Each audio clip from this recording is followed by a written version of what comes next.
Welcome to this week's episode of the Improve Yourself channel, where we've got a new episode coming through in the middle of February, and we've had some winter weather lately, and we've also had some spring weather, and that's good old Missouri. So, and I'm also going to have my brother on the show today, and Malcolm, welcome to the show. Thank you so much. Excited to be back. And if you are hearing a meowing going on in the background, that's our poor little Betty. She had her spay or neuter, whatever it is for females, and they need her separate from Aries for a little while for that. Yeah, she doesn't like that. No, she doesn't like that. So she'll probably quiet down here in a little bit. She can hear me talking, so she's trying to let me know that she's close by. Yeah. So you watched the Super Bowl. What were your thoughts?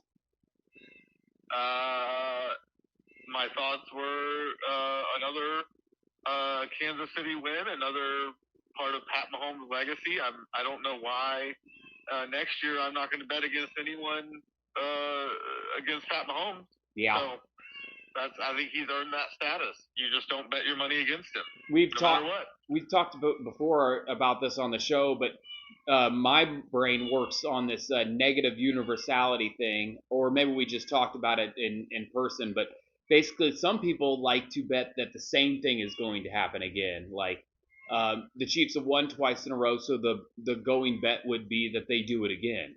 I am a negative universality person, and even if it wasn't the Chiefs, like say if it was the Cowboys on their third Super Bowl against the Bills, I would be betting against them because I think change is going to happen. Streaks, I bet against streaks, and so in my mind, I just don't think that they have much of a chance. But really, that's all that's all false. Both ways don't matter. It's a new season, and they have just as much chance as they did before the season last year. Right. It's right, and I would agree. I would say, and I think you already know this. I completely agree with your philosophy of betting when it's something like roulette, where it's random numbers, right? But the Chiefs are not a 1 in 32 chance to win the Super Bowl. It's not 1 in 32, right? Their roster, it's not just luck. It is an organization, a roster. Pat Mahomes, the odds are not evenly distributed across all 32 teams to make the Super Bowl next year. Right. And so that's why I think the Chiefs have gotten to the point where I'm just not betting against them. And I'll be wrong. But if you've done that for the last 5 years, you'd be right more than you'd be wrong. Yeah, for sure. So word of the day. Ready for the word of the day? I'm ready. I have some words that I've kind of listed for this show, and this one I haven't listed, but it kind of came to me today as an appropriate one, especially with what's going on in the world. So today's word is stress. What's your initial thought of that word? My initial thoughts are that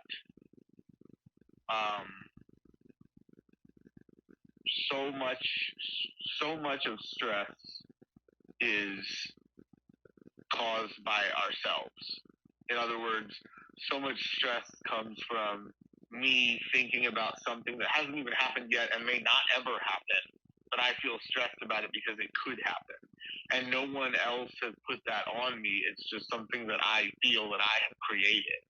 And so for me, one of the biggest things when I think about how to reduce stress is how can I not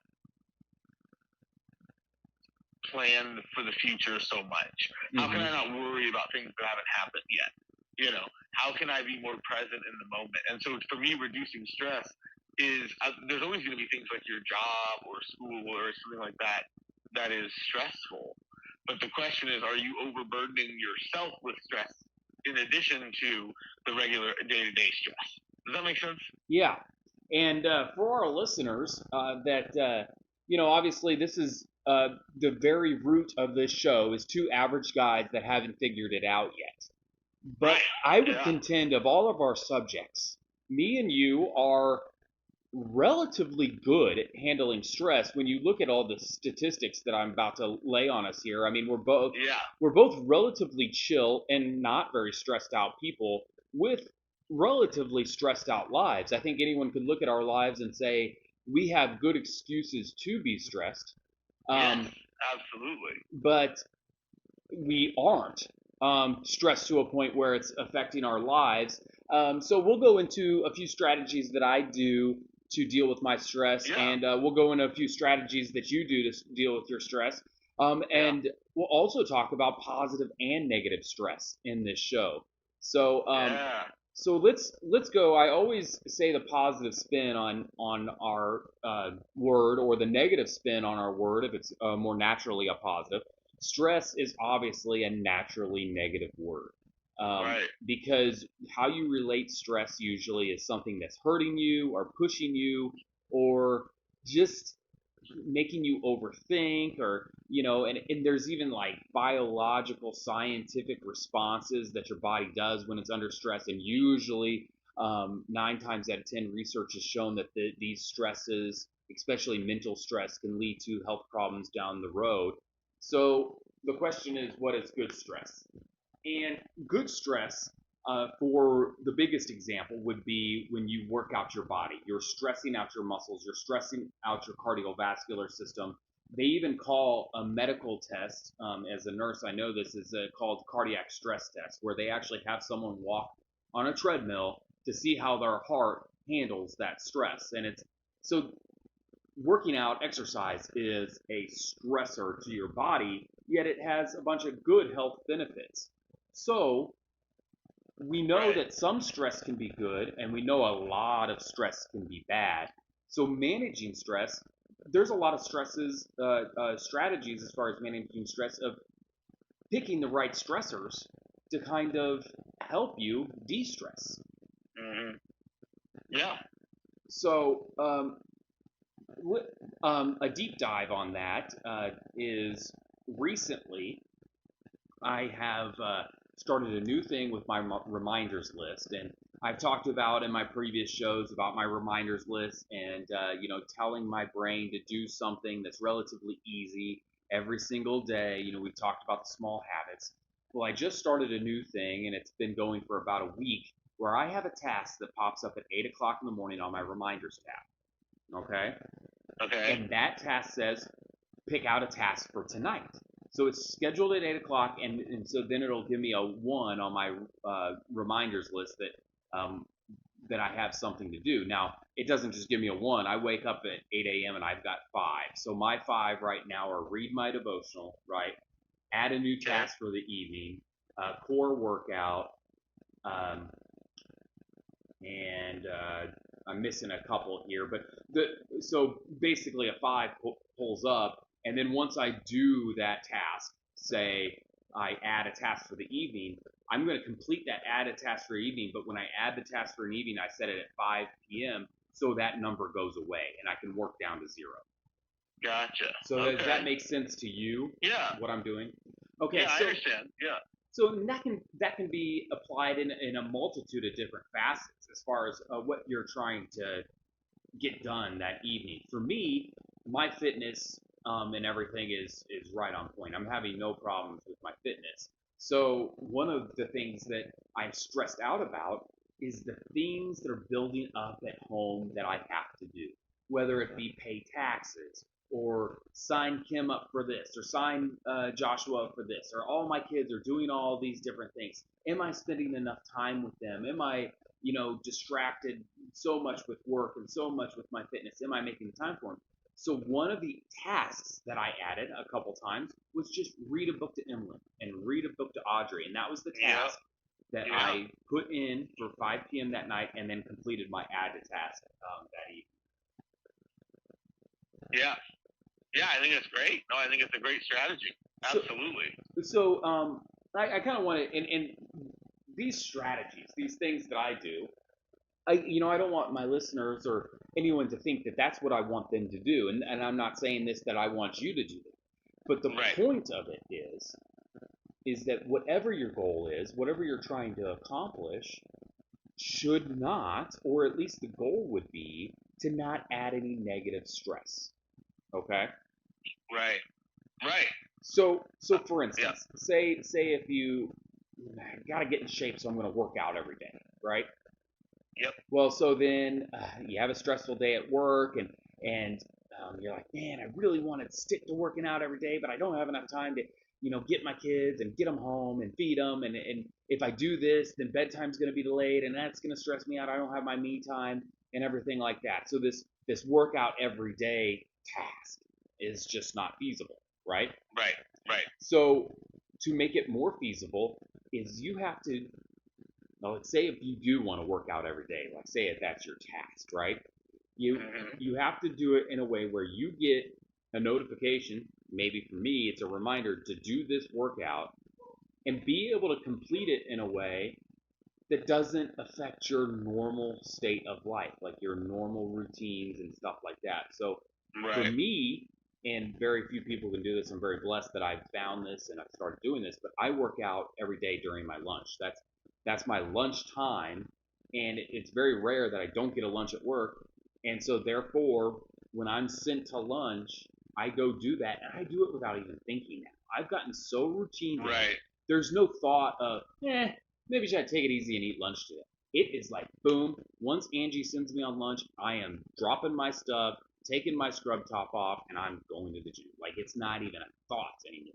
And so Yeah. that's the eventual goal for whatever my listeners or you want to accomplish, whether it be fitness or cleaning or you know, it's automatic. Like I am going to straighten out my desk at work during my lunch period instead of go to the cafeteria, right? Yep. Or Yeah. I am going to, before I leave, I'm going to clean up three things. I'm going to put three things back where they belong. Or just 2 minute little tasks, just to do one thing every day, and that's just a recommendation, and maybe someone will pick that up. Yeah. I think it's great. No, I think. Yeah. I think it's awesome. I think it's a great strategy, and I think if technology is something that you can use to help you build your habits and keep your habits and reduce stress, then I'm all for it. And that's what so much of our technology is able to do for us. Yeah. It's able to do some of those things to help us. We can use our devices to raise our stress or to lower our stress. I Mm-hmm. guess not to totally pivot, but I think anything in your life can be a positive stressor or a negative stressor, right? Mm-hmm. Or a positive for you or a negative. And I think you have to, um, the key is not getting rid of something, I think, or eliminating something. I think it's figuring out the best way to use that thing. Does that make sense? Yeah, What for I'm trying sure. to And say? and Yeah. that's why as much as it seems like another negative. So a lot of people just talk about how our society is so addicted to our phones. Yet, I am recommending using your phone as a system to guide your life, right? And so you're okay, you're just Right. bringing me right back to my phone. But for me, it really works, right? Because I've got this phone that I want to check because suddenly I've got a little bit of downtime at work, like I don't have a patient, I'm waiting for the next patient or whatever. And then what normally we spend hours and hours on the day now, it's only like little 2 minute blurbs, right? But we spend hours and hours every day, but it's a little 2 minute increments where we mindlessly scroll Facebook or mindlessly scroll social media, or even just look at our phone because we think that we're doing ourselves this grand favor of, okay, we're going to delete all our social media apps, right? And now we're going to be more productive. Well, you got to do something to be more productive, right? Like Right. it's not better to not scroll Facebook, but just look at a wall, right? That's not going to really. Maybe it is a little bit better because of the negativity on Facebook, but right, we'd probably want more advancement than Yeah. just sitting there looking at the wall. So instead, right, I have these tasks of little things that I could do within 2 minutes or 5 minutes or whatever you think you could do. For instance, my little mini ab workout that takes me 5 minutes. I go to this little nursing renewal room, which is they built this for nurses, and I go in there and I boom, I Yep. knock out a little 5 minute ab workout, and then I go back to work, and I just kind of find like downtime, like, oh, it's gonna be like 10-15 minutes before I get my next patient, or 10-15 minutes, or or you know trying to relate to other people's jobs, 10-15 minutes before um, my next sales call or my next meeting or anything like Right. that. Yeah. And then boom, knock out a little 5 minute, ab workout that makes you feel a little bit better about yourself. Yeah. Yeah, I think so, and I think that, like you said, it's not just physical stuff either, but it's Yeah. mental and emotional and spiritual things too. Finding times in your schedule to be able to do that, and like you said, fitting them into your schedule, what's going to work for you, right, versus what works for somebody else. Those are different things too, and so finding, again, like you said, not forcing yourself to do something even though it's going to consistently not work with your life. It's like, okay, find something that will work within the life that you have. It's real funny about I always relate to a lot of fitness because fitness is kind of an important thing in a lot of people's lives as they're joined for improvement. But I do want to stress, like you are stressing, that this applies to other things. So let's use my example of the devotional. And what's funny is, I read this devotional every day, and there was a massive change in my consistency of it when I actually looked into the settings of my reminders. And so it at first was not giving me a badge. You know how like you had something unread on your emails or unread on your messages, you get that little one. Well, it wasn't giving me a one until it was overdue. So my first change is I was like, okay, well, I want to see that badge until I complete it. So I just made it so um, it was badging me, right? Because at first I just wasn't. It was on my list, but I because I didn't have badges on it, I was forgetting to even look at my list, right? So I look at my phone and I don't even see any badges on it at all because my reminders aren't even badges. And then by the time the devotion is overdue, I've missed a day or two, and then I'm not. So then I figured out that I need to set a time, and that's why all my reminders are actually set at 8 o'clock.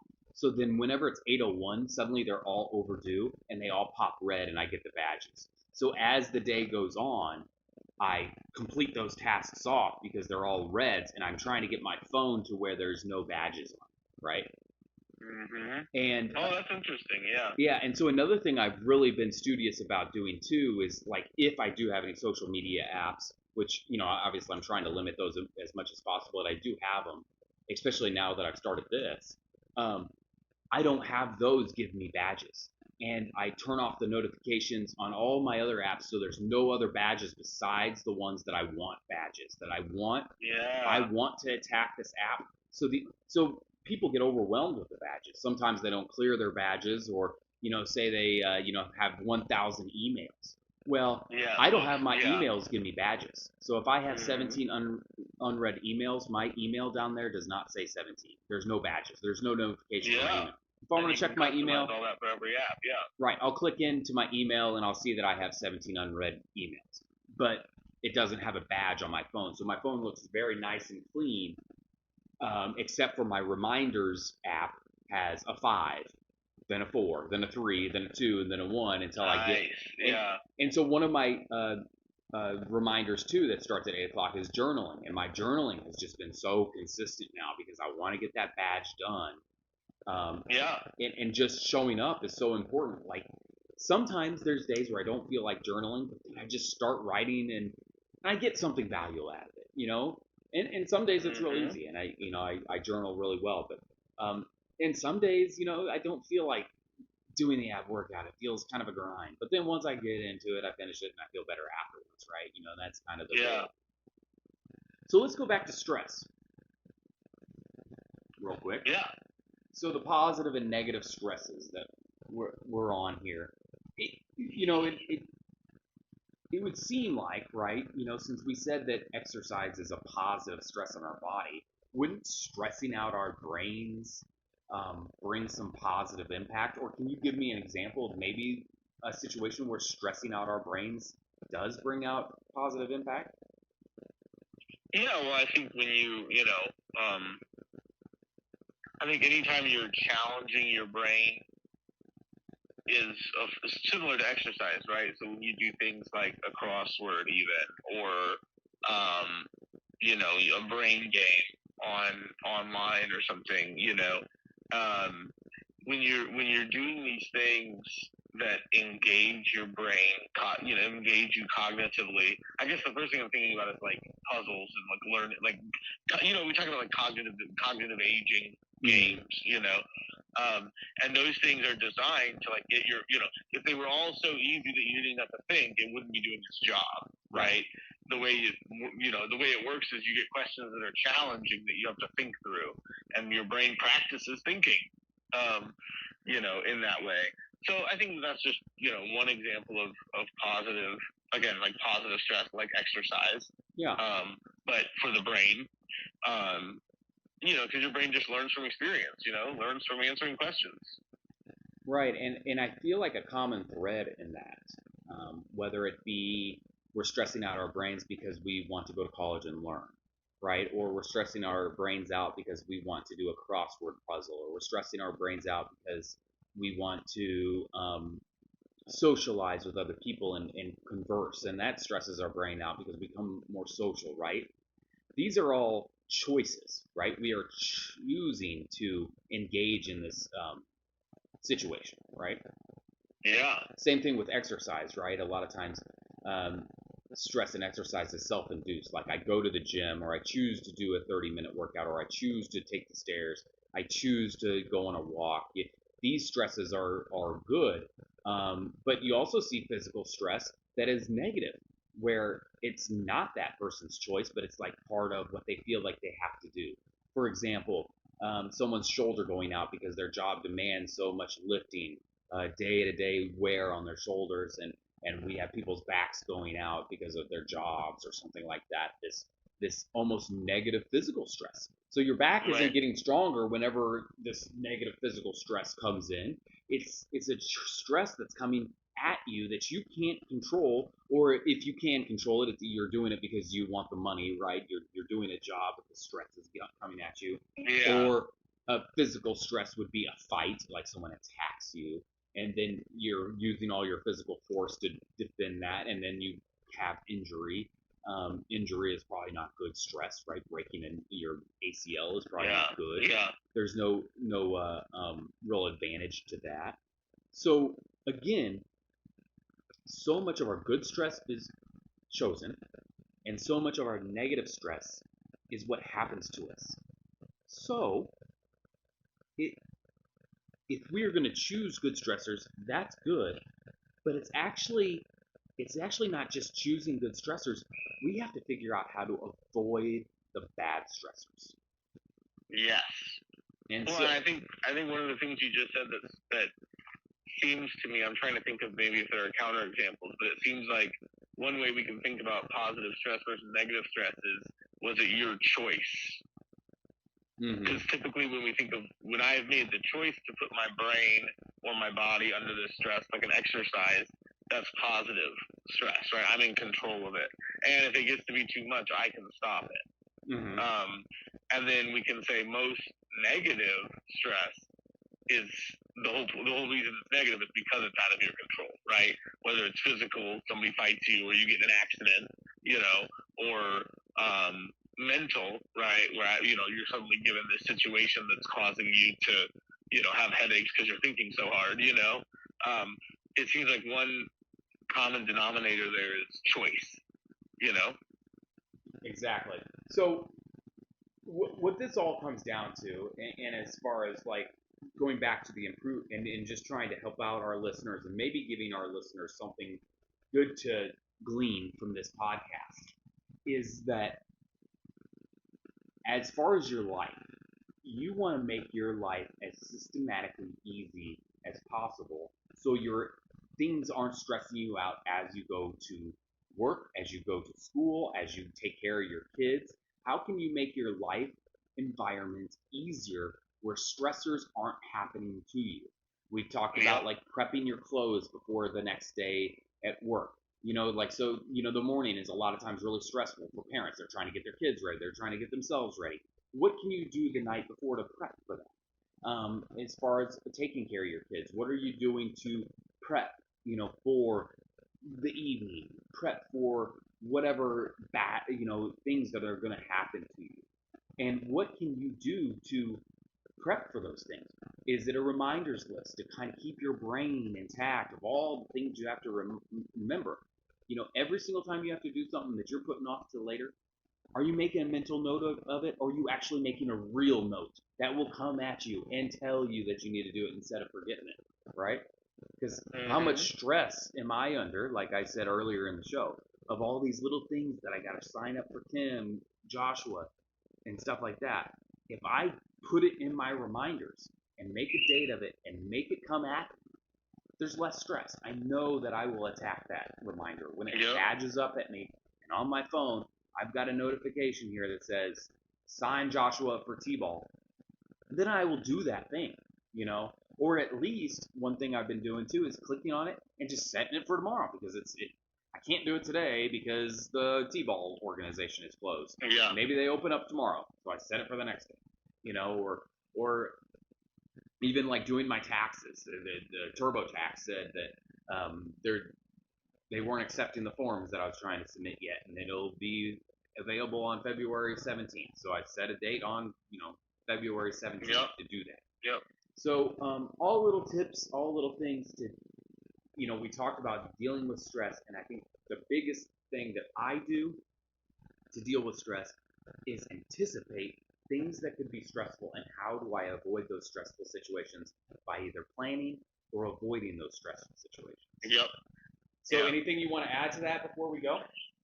This is I have another sort of whole thing to think about here for a minute before we go, or before we move on to the next thing, which is this might take me a second to articulate here. So much of self-improvement advice, even what you were just saying, which is great, is things that would be so helpful and are so helpful, but things that are also like, if you've ever heard the distinction between a type A and a type B person, I don't know if you're familiar with that. Yeah, but yeah. We think of like a type A person being very organized, very structured, using organization and structure to do things, to keep things organized and structured that way. And a type B person is somebody who doesn't really conceptualize things structurally, and has a harder time with organization and structure. Some, often more creative, right? Or more, outside of the box, but not as, the structure is harder, And so I don't even know if I have very many answers other than to say, like, I think in the last couple of years, I've just really recognized that I struggle with type A things because I think I'm sort of a type B person. I'm laid back. I don't think structurally about my time. I don't think about 5-minute increments, or I do if I have to, but it's hard. You know what I mean? Like, that's a challenge for me. Sure. So let me interject real quick, because I actually heard this exact thing.